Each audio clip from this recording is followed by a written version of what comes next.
We didn't ask for it. In fact, no one did. But Joe Biden is back. The former president spoke at a human resource management convention this week and appears to be suffering under the delusion that he's still the president.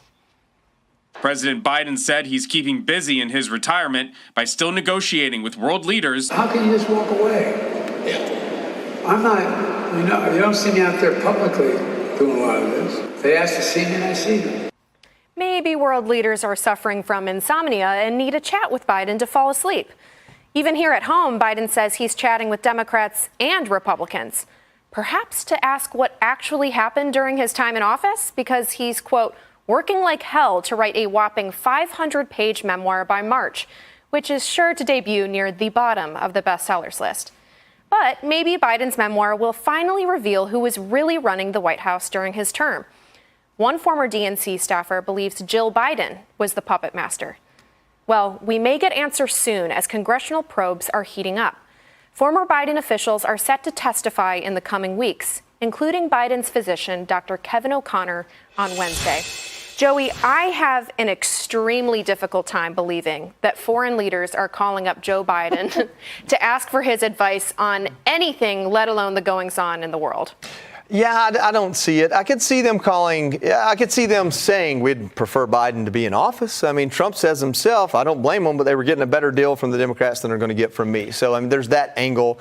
I think as a former president and a man who's aging, potentially not in good health, he's got to save the Biden name and relevancy because that's what they have to make money on, and that's what every president does. So go out, give speeches, and unfortunately, as a politician, you get to tell the story the way you want to tell it, not necessarily how it happened.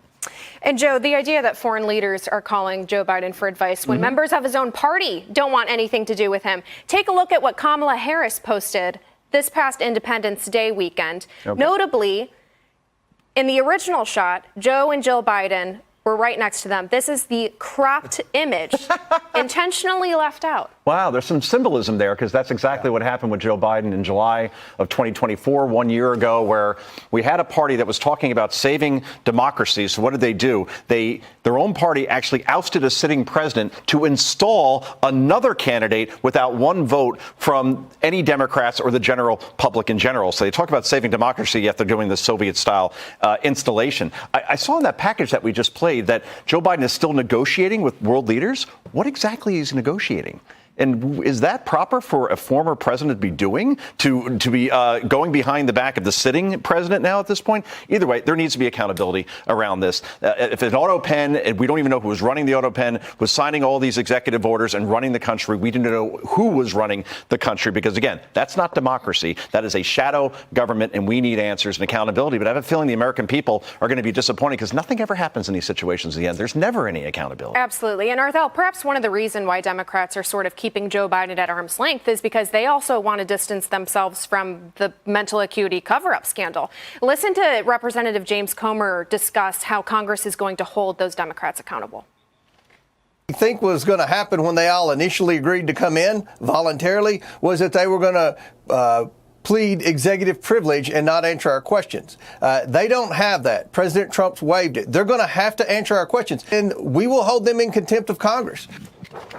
A couple of names that stood out to me on the list of former Biden officials that Republicans plan to bring in: former White House Press Secretary Karine Jean-Pierre, who recently announced her exit from the Democratic Party, and also Dr. Kevin O'Connor, Biden's White House physician, who insisted repeatedly in public medical reports that Biden was all fine and well. What do you make of that? Listen, President Trump won the 2024 election. President Biden is now the former president. So let's move forward. Why is Congress wasting money on doing these investigations on what Trump won? Let's move on.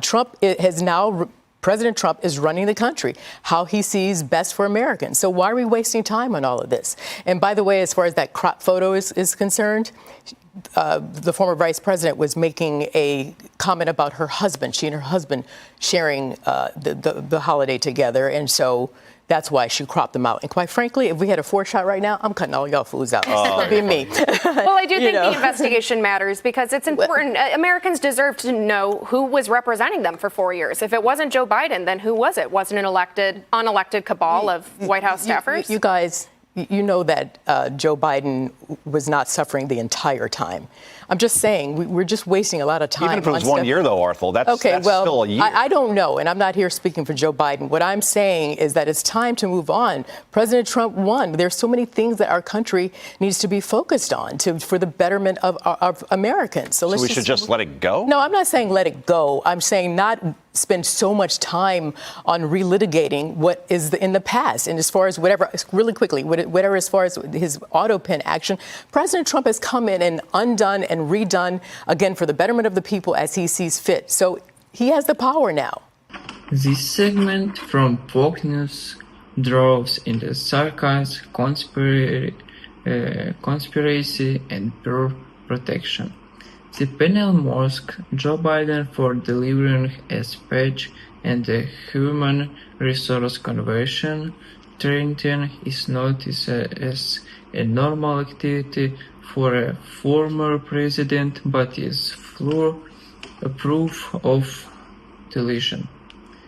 They suggest he is suffering under the impression that he is still president, questioning his relevance, health, and mental acuity, all while ignoring the very real possibility that Biden is doing that every ex-president does, giving preaches, writing in books, and meeting global figures.